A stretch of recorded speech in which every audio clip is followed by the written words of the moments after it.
சரி,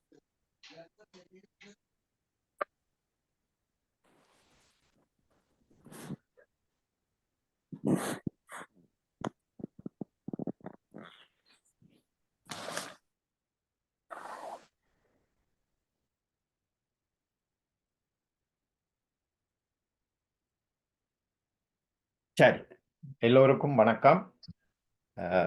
நாங்கள் கடைசிய, அதாவது இது இந்த இறுதி வகுப்பு, இதுல வினைக்கொள்கையில இது ஒரு அளவில் நாங்கள் வேலைக்கு முடிச்சிடுவோம் என்று யோசிக்கிறோம். தொடர்ந்து கேள்வி கேட்க இருக்கிற நீங்கள் கேளுங்கோ. ஆனால் கேள்வியை பொறுத்து நாங்கள் அடுத்த வகுப்பையும் கேள்வி கண்டே தனியே ஒதுக்கி ஒரு எல்லா அந்த ஐயங்களோட நாங்கள் தொடரக்கூடாது. சரி, இது அன்றைக்கு பார்த்தது என்றாலும் அதை திருப்பி நாங்கள் ஒரு ஒரு ஒரு சூடேற்றுவது போல அதை பார்த்துட்டு போவோம். உற்ற தொழில் நினைவு உரையில், அதாவது உற்ற தொழில் என்றால் நாங்கள் தொழிலாக செய்வது, அதாவது உடம்பால செய்கிறது. அப்ப அடுத்தது நினைவு, அடுத்தது உரை. உரை என்றால் எங்கள் இந்த சொற்கள். இந்த மூன்று வழியாலும் இருவினையும் உளவாம். இந்த நல்வினை தீவினை என்ற இந்த இரண்டும், இருவினை என்றால் நல்வினையும் தீவினையும், உடம்பு, எங்களுடைய எண்ணம், எங்கள் சொல், இந்த மூன்றாலும் நாங்கள் செய்து கொண்டிருக்கின்றோம். ஒன்று ஒன்றால் அழியாது. அதாவது நாங்கள் ஒரு தீவினையை செய்துவிட்டு அதற்காக ஒரு நல்வினையை செய்தால், இந்த நல்வினை செய்ததன் காரணமாக அந்த தீவினையின் பலன் இல்லாமல் போகாது. ஒன்று ஒன்றால் அழியாது. நல்வினைக்கும் பலன் இருக்கும், தீவினைக்கும் பலன் இருக்கும். நாங்கள் செய்ததற்கு நாங்கள் தான் பொறுப்பு. ஊன் ஒழியாது. உன்னில், அதாவது உன்னில் என்றால் நாங்கள் உன்னி எண்ணினால், அதாவது நாங்கள் முயற்சித்து எங்களுடைய புத்தியை பயன்படுத்தி எண்ணி பார்த்தால் அல்லது ஆராய்ந்து பார்த்தால் ஊன் ஒழியாது. உணவு போல நாங்கள் செய்ததனுடைய பலனை நாங்களே அனுபவிக்க வேண்டும். அதை உண்ண வேண்டும் என்றால் கருத்து நாங்கள் அனுபவிக்க வேண்டும். மற்ற அவற்றின் ஒரு வினைக்கு ஓர் வினையால் வீடு, அதாவது ஒரு வினைக்கு இன்னொரு செயலால நாங்கள் ஒரு பிராய சித்தத்தை, இங்கு வீடு என்றால் பிராய சித்தம், இந்த பிராய சித்தத்தை தேடலாமா என்றால் வைதிக சைவம் பகரும் மரபிலாற்ற சில ஒழுங்குமுறைகளிலே, சைவ தத்துவங்கள் கூறுகின்ற ஒழுங்குமுறைகளிலே நாங்கள் அவற்றை ஆற்ற பற்றியது கழியும். இதற்கு சரியான பொருள் கழியும் என்றால் வலிமை நீங்கும் என்று. ஆகவேதான் அன்று நான் கூறினேன், இதற்கு ரெண்டு விதமாக, ரெண்டு கோணத்திலே நாங்கள் இதனை பார்க்கலாம். ஒன்று இயல்பாகவே அதனுடைய வலிமை நீங்குவதாக இருப்பதாக, அடுத்தது வலிமை நீங்குவதாக எங்களுக்கு அது அனுபவத்திலே தெரியும். காரணம் என்னவென்றால், இங்கு அந்த பிராயச்சித்தம் என்கின்ற பொழுது அதிலே எங்களுடைய ஒழுக்கம், எங்களுடைய சரியை, கிரியை, யோகம், ஞானம் என்கின்ற அந்த சைவனற் பாதங்களிலே நாங்கள் நடந்து கொள்ளுகின்ற முறைகள், இவை எல்லாவற்றிற்கும் மேலாக நாங்கள் ஒரு தீவினையை ஏதோ ஒரு காரணத்தினாலே இளவயதிலேயோ அல்லது புத்தி தடுமாற்றத்திலேயோ செய்திருந்தால், பின்னர் அதனை நினைத்து உண்மையாக வருந்துகின்ற பொழுது அதற்கும் ஒரு பலன் இருக்கின்றது. அது வலிமையை குறைக்கும். அடுத்ததாக, இது விலையால் ஏற்கும் பான்மையுமாம். அதாவது நாங்கள் சிலவற்றை நேரடியாக செய்ய முடியாத நேரத்திலே அல்லது எங்களால் அவற்றை நேரடியாக ஆற்ற முடியாத நேரத்திலே நாங்கள் இன்னொருவரை துணை கொண்டு அதற்குரிய பொருளையோ பணத்தையோ கொடுத்து அவரை கொண்டு அந்த பிராய சித்தத்தை செல்லுகின்ற பொழுதும் அதனுடைய வலிமை குறையும் என்று சொல்லி நாங்கள் பார்த்தோம். அது மட்டுமல்ல, சொல்தரு நூல்வழியின் வரின் மிகுதி சோறும், அதாவது இந்த நூல்வழியின் வரின், அதாவது சரியகிரிய யோகம் ஞானம் என்கின்ற எங்களுடைய சைவ சித்தாந்தம் சொல்லுகின்ற முறையிலே நாங்கள் முறையாக ஒழுகி வருகின்ற பொழுது எல்லாவற்றையும் அனுபவிக்க வேண்டும். ஆனால் அதன் வலிமைகள் குறையலாம் அல்லது குறைவது போல நாங்கள் ஒரு திடமான ஒரு நிலையிலே நாங்கள் வந்து சேருவோம். சோராது அங்கு அது மேலை தொடர்ச்சியாமே. சில அந்த பிறவியிலே நாங்கள் அனுபவிக்க முடியாத பொழுது அது தொடர்ந்து ஏனைய பிறவிகளிலே வந்து ஏதோ ஒரு வகையிலே ஏதோ ஒரு பிறவியிலே நாங்கள் அனுபவித்தே தீருவோம். இதற்குரிய விளக்கங்களை எல்லாம் அதை எப்படி அனுபவிப்போம்? முன்னுக்கு செய்தது பின்னுக்கு வரலாம், பின்னுக்கு செய்த வினை முன்னுக்கு அனுபவிக்கலாம். இவற்றையெல்லாம் நாங்கள் பார்த்திருக்கின்றோம் மிக விளக்கமாக. சரி, இந்த நான் இப்பொழுது உங்களுக்கு கூறிய இந்த பொருள் எல்லாம் இங்கு இப்பொழுது இது அன்று பார்த்தது. ஆகவே நான் அதனை மிக வேகமாக இப்பொழுது உங்களுக்கு உரையாக சொல்லி இருக்கின்றேன். இன்றைய அந்த பக்கத்துக்கு நாங்கள் இப்பொழுது செல்வோம். அது மாத்திரமல்ல, நாங்கள் ஔவையாருடைய நல்வழியில் உள்ள ஒரு பாடலையும் பார்த்திருக்கின்றோம். இது எல்லோருக்கும் தெரிந்த சிறு வயதிலிருந்து படித்த ஒரு பாடலாக இருக்கும். தாம் தாம் முன் செய்தவினை தாமே அனுபவிப்பார் பூந்தாமரையோன் பொறிவழியே வேந்தே பொறுத்தாரை என் செயலாம் ஊரெல்லாம் ஒன்றாய் வெறுத்தாலும் போமோ விதி. அதாவது ஊரெல்லாரும் சேர்ந்து நாங்கள் ஒரு விதியை வெறுத்தாலும் எங்கள் தலையிலே பிரம்மன் எழுதுவதாக கூறுவார்கள். அந்த எழுத்து அப்படியே அது இருக்கும். அதனை நாங்கள் அனுபவித்துத்தான் தீர்க்க வேண்டும் என்கின்ற இதனையும் நாங்கள் பார்த்திருக்கின்றோம். சரி, இன்று நாங்கள் ஒரு திருக்குறளையும் பார்ப்போம். காரணம், இது ஒரு அருமையான ஒரு திருக்குறள். தீப்பாலதான் பிறர்கண் செய்யற்க நோய்ப்பால தன்னை அடல் வேண்டாதான். திருவள்ளுவர் இவ்வளவு அழகாக இதனை விளங்கப்படுத்தி இருக்கின்றார் என்பதனை இங்கு நாங்கள் பார்க்கலாம். நோய்ப்பால தன்னை அடல் வேண்டாதான். அடல் என்றால் வருந்துதல் அல்லது வருத்தம் செய்தல். ஒருவன் நோய்ப்பால தன்னை தனக்கு ஒரு துன்பம் வரக்கூடாது என்று விரும்புபவன் அல்லது தனக்கு வருகின்ற துன்பத்தை வெறுப்பவன். அதுதான் நேரடியான கருத்து. நோய்ப்பால தன்னை அடல் வேண்டாதான். தனக்கு வருகின்ற துன்பத்தை விரும்பாதவன் என்ன செய்ய வேண்டுமென்றால் தீமையான வினைகளை பிறர்க்கு செய்யாமல் இருக்க வேண்டும். அதாவது எனக்கு துன்பம் வரக்கூடாது என்று நான் விரும்பினதாக இருந்தால், இது எல்லோரும் விரும்புகின்ற ஒன்று, எங்களுக்கு துன்பம் வரக்கூடாது. அப்படியான விருப்பத்தை எப்படி நிறைவேற்றலாம் என்றால் தீப்பாலதான் பிறர்கண் செய்யற்க. பிறர்க்கு அந்த தீமைகளை நாங்கள் செய்யாமல் இருக்க வேண்டும். இதை சுருக்கமாக இதனைத்தான் நாங்கள் சொல்லுவது தன்வினை தன்னை சுடும் என்று. அதாவது நான் செய்வது எனக்கு. இதை பல வழியிலே கூறுவார்கள் இல்லையா? வினை விதைத்தவன் வினை அறுப்பான், திணை விதைத்தவன் திணை அறுப்பான். இப்படியாக பல வழிகளிலே இவை எங்களுக்கு கூறப்பட்டு இருக்கின்றன. இது மட்டுமல்ல, அருளாளர்களின் பாடல்களிலே இந்த தொல்வினையை, அதாவது பழவினையை, சஞ்சித வினையை நீக்கும் ஆற்றல் கடவுளுக்கு உள்ளதாக சில இடங்களிலே சொல்லப்பட்டிருக்கின்றது. அதனை நாங்கள் பார்க்க வேண்டும், அதற்குரிய கருத்துக்களையும் அது எப்படியாக என்று. இதற்கு ஒரு நல்ல திருக்குறள் ஒன்று, இந்த திருப்புகழ் ஒன்று இருக்கின்றது. மனைகனக மைந்தர் தமதழகு பன்றிர் என்கின்ற அந்த திருப்புகழிலே மிக நீளமான, கைத்தலன் நிறைகனி போல மிக நீளமான திருப்புகழ். அதிலே இடையிலே வருகின்றது, நினையு நினதன்பர் பழவினை களைந்து நெடுவரை பிளந்த கதிர்வேலா. நெடுவரை என்றால் நீண்ட, வரை என்றால் மலை. அந்த நீண்ட மலையை பிளந்த கதிர்வேலா, வேலாயுதத்தை, அதுவும் பிரகாசம் மிக்க ஒளிமிக்க வேலாயுதத்தை கொண்டவனே என்று அந்த முருகனுக்காக அமைந்த திருப்புகழிலே நினையும் நினது அன்பர் பல வினை களைந்து என்று அருணகிரிநாதர் கூறுகின்றார். அது எவ்வாறு என்பதற்கு சில விளக்கங்களை பார்ப்போம். அது மட்டுமல்ல, இது நான் அதனை பிரித்தெழுதி கருத்துக்களையும் தந்திருக்கின்றேன். அது ஏனென்றால் இதை நீங்கள் வீட்டிலே அதனுடைய கருத்துக்களை நீங்கள் வாசித்து பாருங்கள். திருப்புகழ் எதுவாக இருந்தாலும் நாங்கள் பாடுகின்ற பொழுது அதன் கருத்தை உணர்ந்து பாடுவது மிக நல்லது. அதற்காகத்தான் அந்த இதிலே நான் கருத்துக்கள் எல்லாவற்றையும் தந்திருக்கின்றேன்.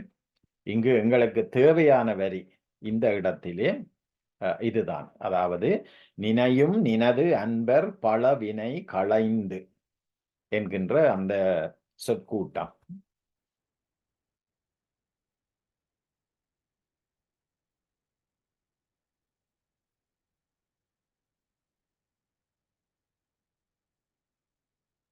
அடுத்ததாக எல்லோருக்கும் தெரிந்த ஒரு திருவாசகம், முத்தினறி அறியாத மூர்க்கரொடு முயல்வேனை பத்தினறி அறிவித்து பலவினைகள் பாரும் வண்ணம்.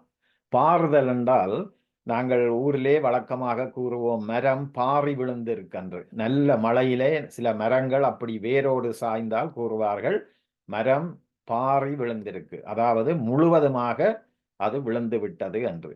இங்கு பல வினைகள் பாரும் வண்ணம் சித்தமலம் அறிவித்து சிவமாக்கி எனையாண்ட அத்தன் எனக்கு அருளியவாறு ஆர் பெறுவார் அச்சோவே.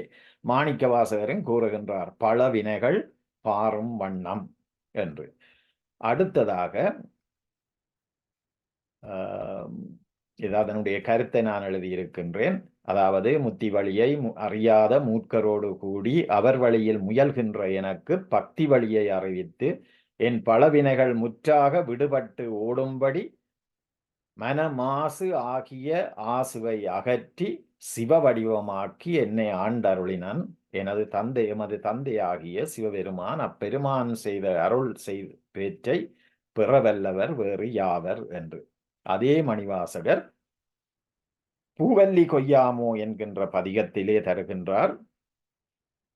நெறி செய்தருளி என்கின்ற அந்த பாடலிலே பழவினியை கிரி செய்தவா பாடி, பழவினியை இல்லாமல் செய்தவனே என்கின்ற அந்த விதத்திலே ஈற்றடிகளிலே அவர் தருகின்றார்.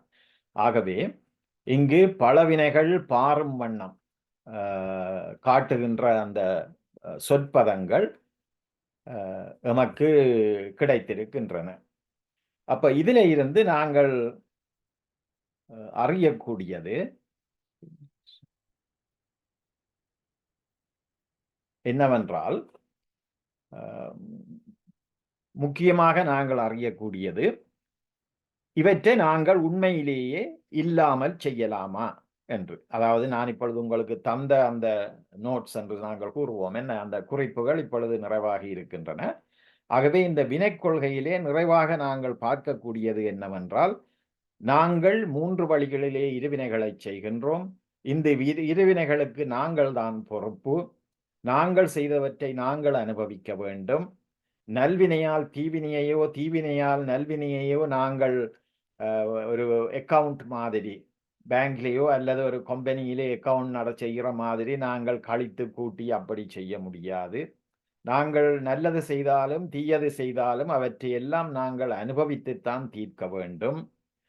ஆனால் நாங்கள் எங்கள் தீவினையை உணர்ந்து இறைவனிடம் மன்றாடி நாங்கள் அதற்குரிய பிராயச்சித்தமாக சிலவற்றை செய்கின்ற பொழுது, நாங்கள் சமய வழியிலே முற்றாக எங்களை அர்ப்பணித்து ஒழுகுகின்ற பொழுது, நாங்கள் செய்த தீவினைகளின் பலனை நாங்கள் அதன் வலிமையை குறைத்து அனுபவிக்கலாம் என்கின்ற முறையிலே அங்கு பல நூல்களிலே எங்களுக்கு தெரியப்படுத்தப்பட்டிருக்கின்றன. இங்கு இறுதியாக நீங்கள் மாணிக்கவாசகரும் அருணகிரிநாதரும் பாடியவற்றை பார்த்து அவர்களோடு நான் கூறக்கூடிய அந்த அந்த கருத்து இதுதான். நாங்கள் எங்களை அவர்கள் நிலையிலே வைத்து பலவினைகள் பாரும் வண்ணம் என்று மணிவாசகர் கூறியிருக்கலாம். ஆனால் அதை வைத்துக்கொண்டு நான் கூற முடியாது. காரணம், அவர் ஒரு சாயுச்சிய முத்தியை அடையக்கூடிய இறைவனோடு தெண்டர கலக்கக்கூடிய ஒரு நிலையிலே உயர்ந்திருக்கின்ற ஒரு ஆன்மா. அவருக்கு பலவினைகள் என்றால் அங்கு எதுவுமே இருந்திருக்காது. அவர் எல்லாம் அனுபவித்து நிறைவாக அவர் அந்த பிறவியிலே இருக்கின்ற பொழுது அவர் அதனை பாடுகின்றார். ஆகவே அங்கு அவருடைய கருத்து நிச்சயமாக எங்களுக்கு அவர் தெரிவிக்கின்றார். அதை காரணம் என்னவென்றால், இறைவனை நாடிய இறை சிந்தனையுள்ள வழிகளிலே நாங்கள் இயங்குவோமாக இருந்தால், எங்கள் நாளாந்த எங்கள் செயற்பாடுகளை செய்வோமாக இருந்தால், எங்கள் வினைகள் எல்லாம் இல்லாமல் போகும் என்கின்ற முறையிலே அவர் அதனை கூறியிருக்கின்றார். இப்பொழுது எனக்கு தொலைபேசியினூடாக வந்த ஒரு கேள்வியை முதலிலே பார்ப்போம். இந்த வகுப்பிலே பங்கு பெற்றுக் கொள்ளுகின்ற ஒருவர் எனக்கு அனுப்பி இருக்கின்றார். பகவத்கீதையின்படி நாம் செய்யும் செயல்களை இறைவனுக்கு அர்ப்பணம் செய்தால் எமக்கு எவ்வித வினையும் சாராது இல்லையா? அத்துடன் பலனை எதிர்பாராமல் செய்தாலும் வினை ஏறாது அல்லவா? அப்படி ஏறு வினையை குறைக்கலாம் அல்லவா? நான் அப்படித்தான் நினைத்து கொண்டிருக்கின்றேன். தயவு செய்து அடுத்த வகுப்பில் இதை தெளிவுபடுத்துங்கள். இதிலே உண்மையிலே இதனைத்தான் இதிலேயும் நாங்கள் படித்திருக்கின்றோம். அதுதான் உண்மை. அதாவது பகவத்கீதை சைவ சித்தாந்த நூல் அல்ல. அதை நான் கூறுவதற்கு காரணம் சிலருக்கு சில விளக்கங்கள் இருக்க வேண்டும் என்பதற்காக. சைவ சித்தாந்த நூல் அல்ல. ஆனாலும் அதிலே கூறப்பட்ட மிக கூடுதலான விடயங்கள் சைவ சித்தாந்தத்தோடு ஒத்து நிற்கும். நாங்கள் அடிப்படையிலே போய் அதனுடைய தத்துவங்களை மிக ஆழமாக நோக்குகின்ற பொழுதுதான் சில வேறுபாடுகளை நாங்கள் காண்போம். ஆனால் இந்த வினை கொள்கையிலே அப்படியே ஒத்து நிற்கும். இங்கும் நாங்கள் அதனைத்தான் படித்தோம். என்ன படித்தோம்? நாங்கள் செய்வது, இப்பொழுது நான் சற்று முன்னர் சொன்னது, நாங்கள் செய்ததற்கு நாங்கள் தான் பொறுப்பு, நாங்கள் அனுபவித்துத்தான் அவற்றை தீர்க்க வேண்டும். ஆனால் இங்கு அவர் கேட்பது நாங்கள் இறைவனுக்கு அதனை அர்ப்பணிப்பது என்பது. உண்மையிலே என்னவென்றால், நாங்கள் ஒரு வினைகளை செய்துவிட்டு இறைவனுக்கு அர்ப்பணிப்பது அல்ல. பகவத்கீதையிலே கிருஷ்ணர் என்ன கூறுகின்றார் அர்ஜுனனை பார்த்து? நீ ஏன் எல்லாவற்றையும் நான் செய்தேன் என்று சொல்லுகின்றாய்? அதனுடைய கருத்து என்ன? அவர் பின்னர் என்ன கூறுகின்றார்? நீ செய்யவில்லை, நான் கூறுகின்றேன் நீ செய் என்று. அதனால்தான் பார்த்த சாரதியாக அவர் தேர் ஓட்டுகின்றார். அவன் பின்னால் இருந்து கிருஷ்ணர் சொல்வதைத்தான் அர்ஜுனன் அங்கு செய்து கொண்டிருக்கின்றான். இறுதி வரையிலே கடவுளினுடைய கட்டுப்பாட்டுக்குள்ளே தன்னை இயக்கிக் கொண்டிருக்கின்றான். அதனைத்தான் நாங்கள் சைவ சித்தாந்தத்திலும் நாங்கள் பார்க்கின்றோம். என்ன? எல்லாம் சிவன் செயல், எல்லாம் இறைவனுடைய செயல் என்று நான் ஒப்புவித்து விட்டால், இது பேச்சிலே அல்ல, இப்படி ஒரு உரையிலே வந்து நான் கூறிவிட்டு சொல்வது இலகு இல்லையா? என்னுடைய மனம் அப்படியே அதனை ஏற்றுக்கொள்ள வேண்டும். அப்படி ஏற்று நான் இயங்குவேனாக இருந்தால் எனக்கு எந்த பலனும் இல்லை, எனக்கு நல்வினையும் இல்லை, தீவினையும் இல்லை. இதை சற்று விளக்கமாக பார்த்தால், இந்த உலகத்திலே பிறந்து வாழுகின்ற நாங்கள் எந்த வினையும் செய்யாமல் இருக்க முடியாது. நாங்கள் ஏதோ செய்து கொண்டுதான் இருப்போம். ஆனால் இறைவனிடம் எங்களை அர்ப்பணித்து விட வேண்டும் முதல். இதனைத்தான் ஒரு அருமையான திருவாசகம் இருக்கின்றது. இந்த வகுப்புகளில் ஏதோ ஒன்றிலே நான் அதனை கூறியிருக்கின்றேன். அதை உங்களுக்கு எழுத்திலே தரவில்லை, ஆனால் கூறியிருக்கின்றேன். விளக்கத்தை தருகின்ற பொழுது, அன்றே இது மாணிக்கவாசகர் பாடுகின்றார். அன்றே உந்தன் ஆவியும் உடலும் உடமையெல்லாமும் குன்றேயனையாய் என்னை ஆட்கொண்ட போதே கொண்டிலையோ. இறைவனை பார்த்து, சிவபெருமானை பார்த்து மாணிக்கவாசகர் கேட்கின்றார், என்னுடைய உடல் பொருள் ஆவி அன்றே என்றன் ஆவியும் உடலும் உடமையெல்லாமும், என்னுடைய உடல் பொருள் ஆவி இவை எல்லாவற்றையும் குன்றேயனையாய், மலை போல இவ்வளவு பெரியவனே, என்னை ஆட்கொண்ட போதே கொண்டிலையோ. நீ அன்று குருந்தமர நிழலிலே வந்து என்னை ஆட்கொண்டாயே, அப்பொழுது நீ கொள்ளாமல் விட்டாயா? இல்லையே, இந்த மூன்றையும் நான் உன்னிடம் அர்ப்பணித்து விட்டேன், நீ மூன்றையும் எடுத்துக்கொண்டாய். என்னுடைய உடல், என்னுடைய பொருள், என்னுடைய உயிர் ஆவி எல்லாவற்றையும் எடுத்துக்கொண்டாய். குன்றேயனையாய் என்னை ஆட்கொண்ட போதே கொண்டிலையோ. அதனால் இன்றோர் இடையூறு எனக்கு உண்டோ? எனக்கு இன்றைக்கு ஏதாவது துன்பம் என்பது இருக்கின்றதா? இல்லை. நன்றே செய்வாய் பிழை செய்வாய், நானோ அதற்கு நாயகமே. மிக அழகாக அந்த தத்துவத்தை கூறுகின்றார். நன்றே செய்வாய், நீதான் நல்லதையும் செய்கின்றாய். பிழை செய்வாய், நான் ஏதாவது பிழை செய்தால் கருத்து அது நான் அல்ல, நீதான் அந்த பிழையை செய்கின்றாய். ஆகவே நன்றே செய்வாய், பிழை செய்வாய், நானோ அதற்கு நாயகமே, நானா அதற்கு பொறுப்பு இல்லையே. ஏன்? நான் என்னை முற்றாக உன்னிடம் ஒப்புவித்து விட்டேன். ஆகவே என் மூலமாக நன்மை நடந்தாலும் அதற்கு நான் பொறுப்பல்ல, நீதான் பொறுப்பு. என் மூலமாக பிழை நடந்தாலும் அதற்கு நான் பொறுப்பல்ல, நீதான் பொறுப்பு. இதுதான் அந்த அடிப்படை தத்துவம். இதனைத்தான் பகவத்கீதையிலே அங்கு கிருஷ்ணருக்கு அதாவது அரிச்சுனனுக்கு கிருஷ்ணர் கூறுவது. அதற்கு பிற்பாடு நாங்கள் மகாபாரதத்திலே பார்த்தோமாக இருந்தால், ஒவ்வொருவரையும் கொல்லுகின்ற பொழுது அங்கு மூல காரணமாக நின்று கொல்விப்பவர் கிருஷ்ணர் தான். அது பீஷ்மரை கொல்வதாக இருக்கலாம், துரோணரை கொல்வதாக இருக்கலாம், கர்ணனை கொல்வதாக இருக்கலாம். அதாவது மிக பராக்கிரமசாலிகளை கொல்லவே முடியாது என்று இருக்கின்றவர்களை எல்லாம் கொன்றதற்கு அடிப்படை அல்ல, அடிப்படை மட்டுமல்ல, முழு காரணமுமாக நின்று அரிச்சுனனாக அம்பெய்ததுதான், அல்லது திருஷ்டதுய்மன் வாளாலே சென்று வெட்டியதுதான். ஆனால் அதாவது துரோணரை, ஆனால் எல்லாவற்றையும் நடத்தி முடித்தது கிருஷ்ணர் தான். காரணம், கடவுளிடம் நாங்கள் எங்களை ஒப்புவிக்கின்ற பொழுது எல்லா செயல்களும் அவன் செயல். ஆகவே இந்த கேள்வியும் அதுதான். இப்பொழுது நீங்கள் ஏதாவது கேள்வி கேட்க விரும்பினால் தயவு செய்து கேளுங்கள். உங்களுடைய அந்த மியூட்டை நீங்கள் அகற்றிவிட்டு, அதாவது மியூட்டு அன்மியூட் பண்ணி போட்டு நீங்கள் கேளுங்க.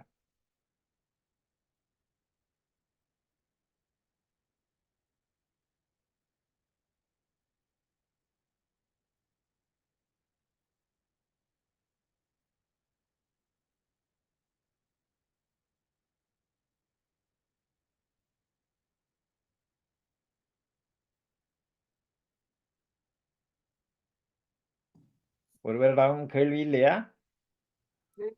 என்ன கேட்கறது தெரியாம இருக்கு. இல்ல, நான் கொஞ்சம் விளக்கமாகத்தான் உங்களுக்கு அது சொல்லிக்கொண்டு வாரேன்.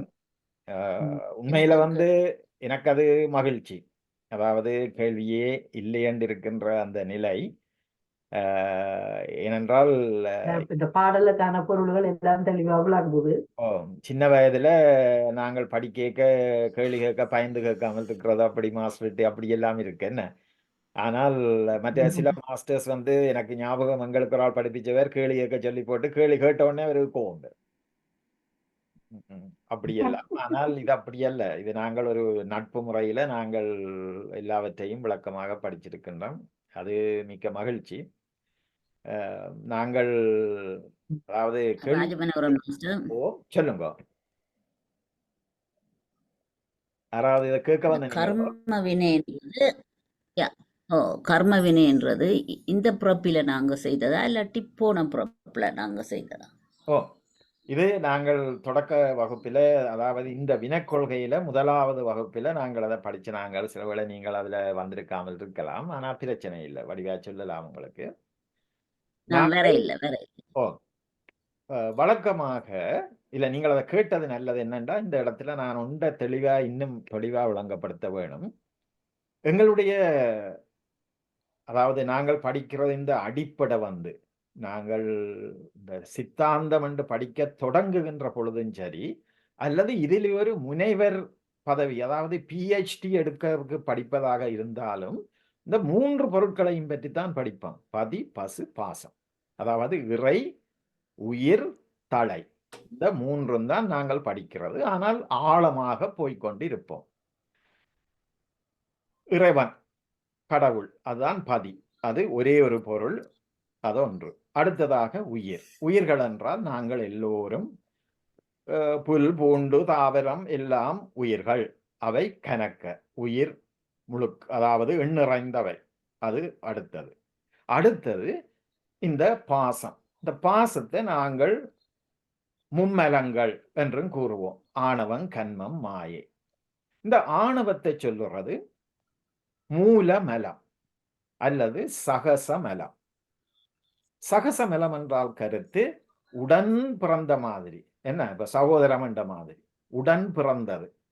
காரணம் என்னவென்றால் சைவம் என்ன சொல்லுதென்றால் ஆணவம் என்பது ஒரு நோய் ஆன்மாவிற்கு.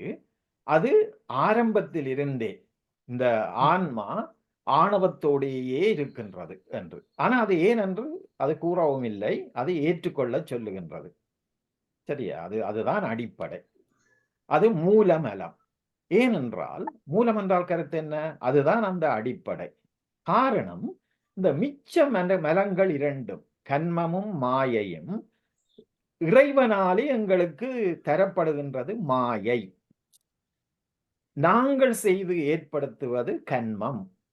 இதற்குத்தான் நான் ஒரு நல்லொரு உதாரணம் உங்களுக்கு கூறினேன். ஒரு 25 ஒரு 50 60 ஒரு குச்சிகளை எடுத்து ஒரு கயிற்றால் நாங்கள் மிக இறுக்கமாக கட்டிவிட்டு அந்த கட்டை நாங்கள் அவிழ்க்க வேண்டும் என்றால் அவிழ்க்க முடியாமல் இருக்கும். ஏனென்றால் அவ்வளவு இறுக்கம்.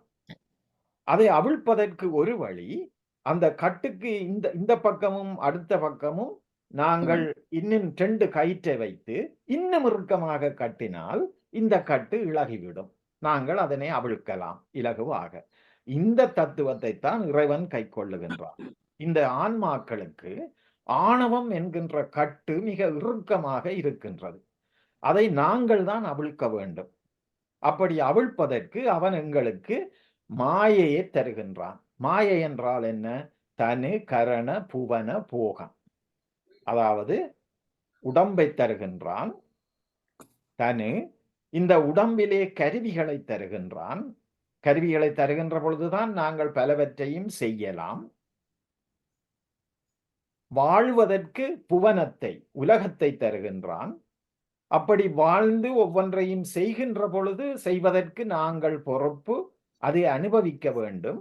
அனுபவிக்கின்ற பொழுது போகத்தை தருகின்றான். போகம் என்றால் இன்ப துன்ப அந்த போகங்கள். இப்பொழுது பார்த்தால் இப்ப எங்களுக்கு நாங்கள் எதையும் செய்யலாம், எங்களுக்கு துன்பம் இல்லை என்றால் என்ன செய்வோம்? நாங்கள் ஒன்றும் அதாவது செய்வதற்கு போக மாட்டோம். அல்லது இன்பம் இல்லை என்றாலும் நாங்கள் போக மாட்டோம். என்ன? நீங்கள் சாதாரண உணவை எடுத்தாலே எந்தெந்த உணவு எங்களுக்கு நாக்குக்கு சுவையாக இருக்கின்றதோ அத்தனையும் எங்களது உடம்புக்கு கூடாது, இல்லையா? மேலே பார்த்தால் நாக்குக்கு சுவையான உணவு எதுவும் உடம்புக்கு கூடாது. இதுதான் படைப்பு. ஆனால் இந்த நாக்கின் சுவை என்பது ஒரு சொற்ப நேரம் அந்த நாக்கில மட்டும்.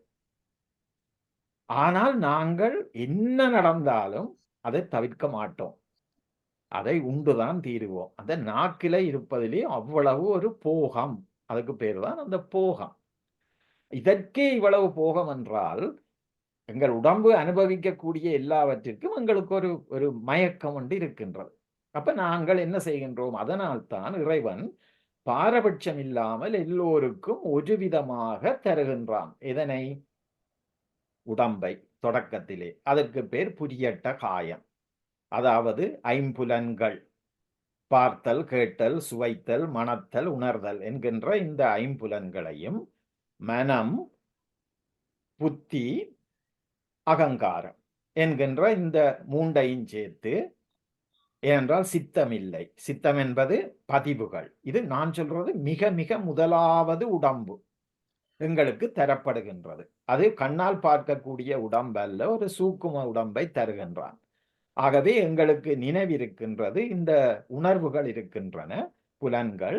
நாங்கள் என்ன செய்கின்றோம்? இந்த உயிர்கள் ஒவ்வொருவர் ஒவ்வொரு விதமாக மனம், மொழி, மெய். இந்த மெய் இல்லை, ஆனால் மனதால், மொழியும் இல்லை, மனதால் அந்த ஆன்மா வினைகளை செய்கின்றது. அந்த வினைதான் மூல கன்மம். சரியா? அப்ப மூல கன்மம் என்றால் புரியட்டகாயம் தரப்பட்ட பொழுது இந்த உயிர்கள் செய்கின்ற வினை, அதுதான் மூல கன்மம். அதற்கு ஏற்பத்தான் அவன் பிறவிகளை எங்களுக்கு தருகின்றான். நாங்கள் என்ன செய்தோம் என்பதை பொறுத்து நாங்கள் புல்லாய் தொடங்கி இருக்கலாம், புழுவாய் தொடங்கி இருக்கலாம், அல்லது யானையாய் தொடங்கி இருக்கலாம். அதெல்லாம் அவரவர் நிலை. சிலருக்கு முத்தி கொடுக்கக்கூடிய கிட்டத்தட்ட அந்த நிலையிலேயே சில உயிர்கள் இருந்தனவென்றுதான் எங்கள் நூல்கள் கூறுகின்றன. அவ்வாறாக நாங்கள் ஒவ்வொருவர் ஒவ்வொரு நிலையிலே இருந்து வருகின்றோம். இப்பொழுது நீங்கள் கேட்ட கேள்விக்கு நான் விளக்கமும் தந்து வருவதற்கு காரணம், நாங்கள் இது மிகச் சுருக்கமாக பார்த்தால் இதைத்தான் நாங்கள் மீண்டும் மீண்டும் படிப்பது. ஆகவே நாங்கள் இப்படி செய்து செய்து செய்து செய்து கொண்டு வர நாங்கள் மிருகங்களாக இருக்கின்ற பொழுது இப்ப புலி மாட்டை பிடித்து தின்றால் அது குற்றம் அல்ல. ஆனால் அந்த ஆன்மாவை நாங்கள் இந்த கல்ச்சர் பண்ணுவதென்று இந்த உதாரணமாக ஒரு வருத்தத்துக்கு நாங்கள் ஆஸ்பத்திரிக்கு போனால் அவர்கள் எங்களிலே சிலவற்றை எடுத்து, அதாவது சளியையோ எண்ணத்தையோ எடுத்து அவர்கள் அந்த கல்ச்சர் பண்ற என்று சொல்லுவார்கள். அவர்கள் அங்கு அதனை வளர்ப்பார்கள். ஏனென்றால் அதை எடுத்து உடனடியாக செய்வதற்கு அந்த வீரியம் காணாமல் இருக்கும். அதனை அவர்கள் சோதனை செய்வதற்கு அதை பரிசோதனையிலே வைத்து 1 நாளோ 2 நாளோ சிலது 3 நாள் 4 நாள் என்று வைத்து அதனை வளர்த்து அதற்கு பிற்பாடு அதிலே பரிசோதனைகளை செய்து என்ன வருத்தம் எப்படிப்பட்டது, இதற்கு என்ன மருந்து கொடுக்க வேண்டும் என்பதெல்லாம் கண்டுபிடித்து அவர்கள் அந்த மருந்தை தருவார்கள். இப்பொழுது இன்னும் கொஞ்சம் வேகமாக செய்யத்தக்கதாக அவர்கள் சில ஊக்குவிக்கக்கூடிய நிலைகளிலும் இருக்கின்றார்கள். ஆனால் இது மாதிரித்தான் இறைவனும் எங்களை பதப்படுத்தி கொண்டு வாரான். ஆகவே நாங்கள் எத்தனையோ பிறவிகளூடாக வந்திருக்கின்றோம். இந்த வினைகளை செய்கின்ற பொழுது இந்த வினைகளை நாங்கள் அனுபவிக்க வேண்டும். எப்படி வினைகளை செய்கின்றோம்? தனிய நான் செய்கின்றேன், எனது அப்பா அம்மாவோடு சேர்ந்தும் செய்திருக்கின்றேன், சில வினைகளை செய்திருக்கலாம் இல்லையா?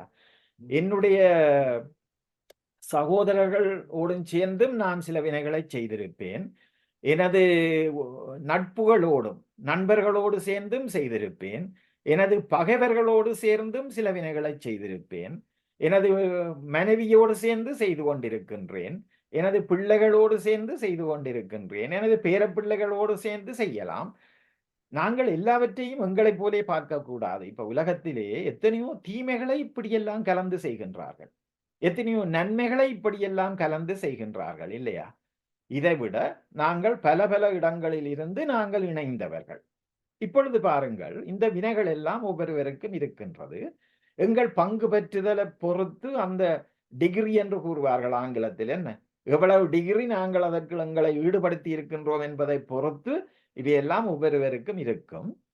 அடுத்த பிறவியிலே அல்லது இப்பிறவியிலே அனுபவிக்கின்ற பொழுது அந்த சூழ்நிலை எல்லோருக்கும் அமைந்ததாக வருகின்ற பொழுது இறைவன் அவற்றை கழித்துக் கொள்ளுவான். ஆனால் இவையெல்லாம் நான் இறக்கின்ற பொழுது அங்கே கவுண்ட் அப்படியே இறைவனுக்கு தெரியும், இவ்வளவு வேறு செய்திருக்கின்றார், நன்மை தீமை. சரி, அடுத்த பிறப்புக்கு வருகின்ற பொழுது நான் எங்கு பிறக்கின்றேன், இவர்களில் யாருடன் இணைந்து பிறக்கின்றேனா, அப்படி இணைந்தால் நான் இவர்களை எப்பொழுது இணைத்துக் கொள்ளுகின்றேன்? ஏனென்றால் இப்பொழுது எனது மனைவி அடுத்த பிறவியில் எனக்கு தாயாக வரலாம், அல்லது சகோதரியாக வரலாம், அல்லது மனைவியாகவே வரலாம். அதற்கு ஏற்பவெல்லாம், அல்லது இந்த பிறவியிலே ஒரு பகைவர் அடுத்த பிறவியில் நண்பராக வரலாம். இப்படியெல்லாம் ஒரு இணைந்த நிலையிலே அவன், அதாவது இறைவன் எங்களுக்குரியவற்றை தந்து கொண்டிருக்க வேண்டும். இது ஒரு கோணம். அடுத்தது, எங்களுடைய எவ்வளவு காலம் நாங்கள் சீவிக்க போகின்றோம். சில பிள்ளைகள் பிறந்தவுடனே இறந்துவிடும், சில பிள்ளைகள் 5 வருடம், சில பிள்ளைகள் 10 வருடம், இப்படியாக 50 என்று சொல்லி சிலர் 120 வயது கூட இருக்கின்றார்கள். ஆகவே அவர்களுடைய பயணத்திற்கு ஏற்ற அளவுக்கு இதனை அவன் பிரிக்க வேண்டும். இப்படியாகவெல்லாம் அதனைத்தான் நாங்கள் இங்கு விளக்கமாக பார்த்தோம். ஒரு தோட்டத்திலே நான் ஒரே அடியாக கீரை, பலா, மா, தென்னை, வாழை என்று ஒரு 2-3 நாட்களுக்குள் நட்டாலும் கீரையை முதல் பிடுங்கி சாப்பிடலாம்.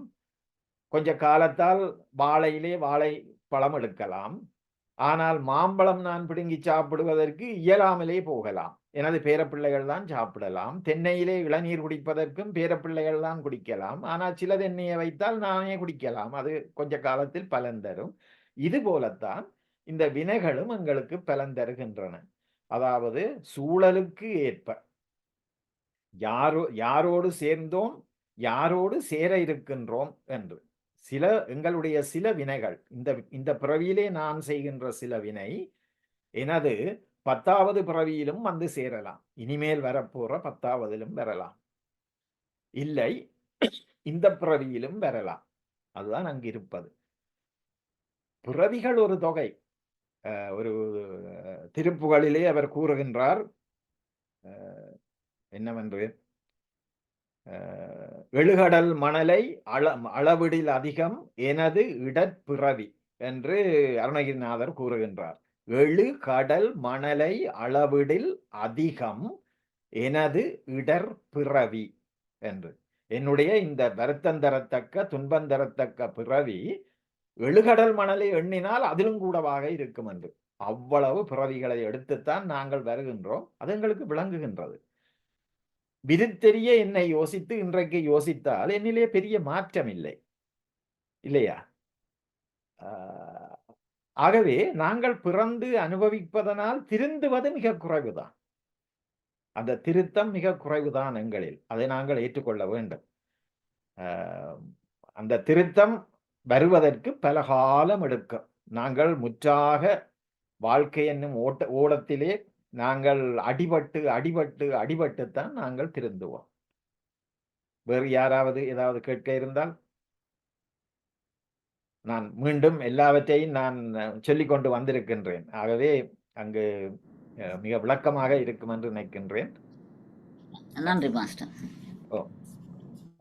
உண்மையிலே நாங்கள் இதனை சோதிடத்தை இவற்றை எல்லாம் நாங்கள் இணைத்து நீங்கள் படிக்கின்ற பொழுது மிக ஆர்வமாக இருக்கும். அது ஒரு எனக்கு சோதிடத்திலும் ஈடுபாடு இருப்பதனால் கூறுகின்றேன். அந்த சோதிடத்திலே எப்படியாக நாங்கள் எங்களுடைய அடுத்த பிறப்பு இருக்கும், அந்த பிறப்புக்கும் இந்த பிறப்பை முடிக்கின்ற பொழுதும் இருக்கின்ற தொடர்புகள் எப்படியாக இருக்கலாம் என்று சிந்திக்கின்ற பொழுது, ஏனென்றால் இவற்றையெல்லாம் நாங்கள் நிரூபிக்க முடியாது.